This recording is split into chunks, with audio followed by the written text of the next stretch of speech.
सुनो छोटी बहू, तुम दोनों की नई शादी हुई है, इसीलिए तुम्हारे चचेरे ससुर ने मतलब मेरे देवर ने तुम दोनों को आमंत्रित किया है। ओह अच्छा, तो फिर हमें उनके घर कब जाना है? परसों को जाएंगे। परंतु मम्मी जी, परसों को तो वो घर पे नहीं रहेंगे, इसलिए जा भी नहीं पाएंगे। अरे हाँ, उन बातों को लेकर तुम चिंता मत करो। मैंने उनसे कह दिया है कि मेरा बाबू नहीं आ पाएगा, इसीलिए सिर्फ तुम और मैं ही जाएंगे उनके घर। क्यों माँ जी, सिर्फ आप और मैं क्यों? बड़ी दीदी नहीं जाएंगी? मैं तो सोच रही थी मैं और बड़ी दीदी एक साथ जाएंगे। नहीं, उसको कहीं नहीं ले जा सकते।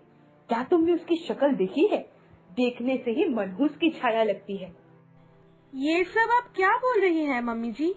बड़ी दीदी का इतना सा प्यारा सा चेहरा आपको मनहूस लगता है? कैसे? अरे बाप रे, सिर्फ 2 दिन हुए हैं इस घर में आए हुए और अपनी बड़ी जेठानी के लिए इतना प्यार कि अपनी सासू माँ से जुबान लड़ा रही है। ठीक है, मैं भी देखती हूँ कि अपनी बड़ी जेठानी के लिए इतना प्यार कितना दिन रहता है। क्या हुआ मम्मी जी? बड़ी दीदी को हम दोनों के साथ लेकर जाना ही पड़ेगा। और रही बात मनहूसियत की, ये सब फिजूल की बातें हैं। आज के जमाने में कोई इन चीजों को लेकर बातें नहीं करता और ना ही सोचता है, इसलिए अच्छा है कि आप भी ये सारी बातें भूल जाएं। छोटी बहू, तुम उम्र में छोटी हो और तुम्हारे हिसाब से तो सब नहीं चलेगा। अच्छा चलो, फिर भी अगर मैं तुम्हारी बात मान भी लूं, तो पूरा गांव थोड़ी ना मानेगा। मतलब माँ जी, आप ये क्या बोल रही है? मुझे कुछ समझ में नहीं आ रहा। मेरा मतलब साफ है। तुम्हारी बड़ी जेठानी, अरे बाप रे, उसका जो रूप है उसे देखकर सिर्फ मैं ही उसे अपशगुन नहीं समझती हूँ, पूरा गांव ये सोचता है। चलो, मैं तुम्हारी बात मान भी लूं, लेकिन तुम्हारी चचेरी सास उसे एक पल के लिए भी अपने घर घुसने नहीं देगी। ओह, इसका मतलब ये है कि चचेरी सास किसी का भी रूप और रंग देखकर निमंत्रण करती है।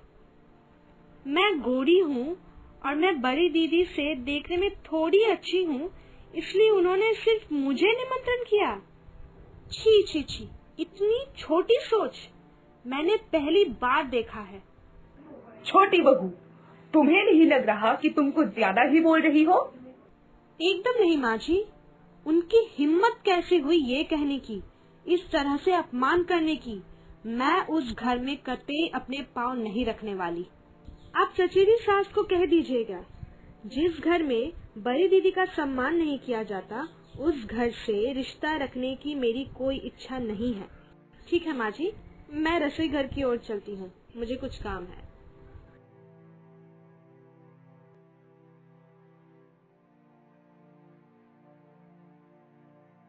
उफ, इस जीवन में ना जाने और क्या क्या देखना पड़ेगा।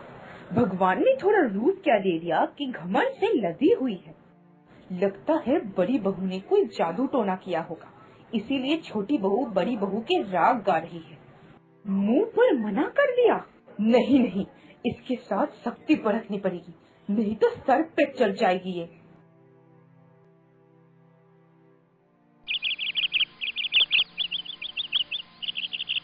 बड़ी दीदी, आप रोज खाना बनाती हो, आज मैं खाना बनाऊंगी। आप क्या मुझे घर के काम काज सीखने नहीं दोगी? आप छोड़िए, मैं करती हूँ। अरे बुद्धू, ये क्या बोल रही हो? इतनी गर्मी में खाना पकाने की आदत नहीं है तुम्हें। जाओ अपने कमरे में जाओ और आराम करो। इतनी गर्मी में रसोई में मत बैठो। एकदम नहीं, आज मैं आपकी एक भी नहीं सुनने वाली। आज आप मेरे पास बैठकर मेरी गलतियाँ सुधार देंगी। आपको आज मुझे खाना पकाने देना ही पड़ेगा। ठीक है, इतनी बार बोल रही हो तो तुम पकाओगी खाना, पर अगर सासू माँ को पता चला तो बहुत डांटेंगी। क्यों डांटेंगी? इतने सालों से आपने सभी का ख्याल रखा है, ये क्या आपका ही काम है? आपका ख्याल कौन रखेगा? आप पूरे दिन खाना बनाओगी और घर के सारे काम करोगी और मैं घर पे आराम करूंगी। नहीं, वो सब नहीं होने वाला। आप हटिए जरा, हटिए, मुझे बैठने दीजिए। हाँ, मैं बैठती हूँ यहाँ पे।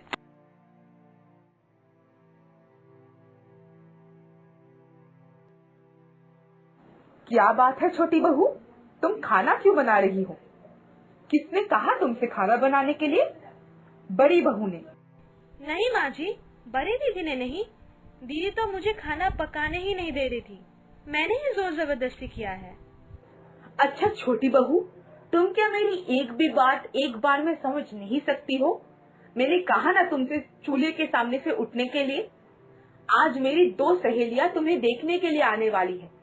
कहा तुम सज धज के बैठोगी और यहाँ तुम चूल्हे के सामने बैठकर अपना रंग काला कर रही हो। काला रंग हो जाएगा तो समझ में आएगा।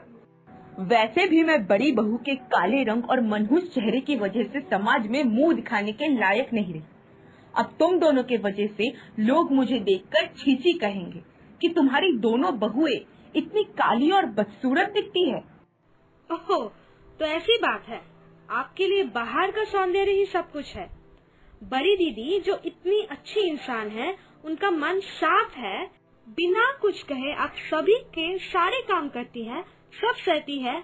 आप लोग बड़ी दीदी के साथ इतना गंदा व्यवहार करते हैं, फिर भी वो कुछ नहीं कहती, सब सहती है। छोटी, ये सब क्या बोल रही हो? तुम चुप करो। जाओ जाओ, माँ जी जो बोल रही है वो करो। जाओ, मैं तो इधर हूँ, यहाँ मैं सब देख लूंगी, संभाल लूंगी। जाओ जाओ।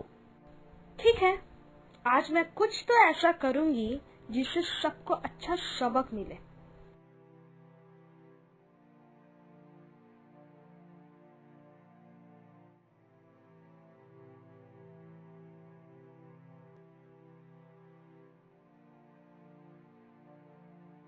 अरे, तेरी छोटी बहू को बुला। अरे कहाँ है तेरी छोटी बहू? बुला उसे जल्दी से। हम इतनी दूर से आए हैं उससे मिलने के लिए। इतना इंतजार करवाएगी तू उससे मिलवाने के लिए? अरे तू तो बड़ी उतावली हो रही है उससे मिलने के लिए। अरे हाँ, मिलना तो पड़ेगा ही। मैंने सुना है कि तेरी छोटी बहू रूप में माँ लक्ष्मी और गुण में माँ सरस्वती है। मैं तो उससे मिलने के लिए बड़ी व्याकुल हो रही हूँ। जल्दी से बुला। छोटी बहू, ए छोटी बहू, कहाँ हो तुम? मेरी सहेलियाँ तुम्हारा इंतजार कर रही है, जल्दी आओ इधर। हाँ माँ जी, आ गई हूँ मैं। ये लीजिए, मुंह मीठा कीजिए। ये सब कुछ मेरी बहू ने बनाया है। चख के तो देख कैसा बना है। बोल बोल। क्या इतना स्वादिष्ट मिठाई और सिंघाड़ा उसने बनाया है? अरे वाह बहू, तुम तो सिर्फ रूप से ही सुंदर नहीं, तुममें तो बहुत गुण है। मैंने तो पहले ही तुम्हारे बारे में सुन रखा है। आशीर्वाद देती हूँ बेटा। मुझे लगता है आप सभी को कोई गलतफहमी हो रही है। मैंने इसमें से एक भी पकवान अपने हाथों से नहीं बनाया है। ये सब मैंने नहीं, बड़ी दीदी ने बनाया है। क्या ये सब उस मनहूस बदसूरत लड़की ने बनाया है? हरे हरे। अरे सुमाना, तूने हमें अपने घर क्यों बुलाया? अपमान करने के लिए या उस लड़की के अपशगुनी हाथों से खाना खिलाने के लिए? दीदी भाई बहुत खराब है दिखने में, है ना? मनहूस है वो और आप बड़ी सुंदर है। आप तो बंदरिया की जैसी दिखती है। फिर तब कोई समस्या नहीं है। ए लड़की, तुम अपने आप को बहुत सुंदर समझती हो ना? थोड़ी अच्छी हो दिखने में तो हमें कुछ भी बोलती रहोगी। क्या करूं, जिसका जैसा किस्मत। मैं सुंदर हूँ दिखने में, इसलिए आप लोग मुझे सुंदरी बोलते हैं, और आप लोग बदसूरत है दिखने में, इसलिए मैं आप लोगों को बदसूरत बोलती हूँ, मनहूस बोलती हूँ। अच्छा, एक बात बताए, आप सभी को ऐसे बंदरिया जैसे शक्ल कहाँ से मिला? छोटी बहू, तुम हम लोगों की ऐसे बेइज्जती करके हमें कष्ट दे रही हो। मैंने तुम्हें अपनी सहेलियों से इतने प्यार से मिलाया और तुमने ये किया। माँ जी, बहुत कष्ट हो रहा है ना? बहुत अपमानित लग रहा है। और इसी तरह आप लोग रोज रोज बड़ी दीदी को बोलते हैं, कष्ट देते हैं, तब दीदी को भी इतना ही कष्ट होता है, दुख पहुँचता है।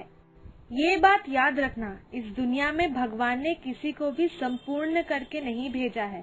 सभी में कोई ना कोई कमी रहती है, इसीलिए किसी के रूप या गुण के विचार के पहले अपनी ओर देख लेना चाहिए। और हाँ, आप जितना कष्ट दूसरों को देंगे उतना कष्ट आपको भी वापस मिलेगा। याद रखिएगा इस बात को। यह घटना के बाद माँ जी के व्यवहार में बहुत बड़ा बदलाव आया और वो अपनी बड़ी बहू को प्यार देती रही।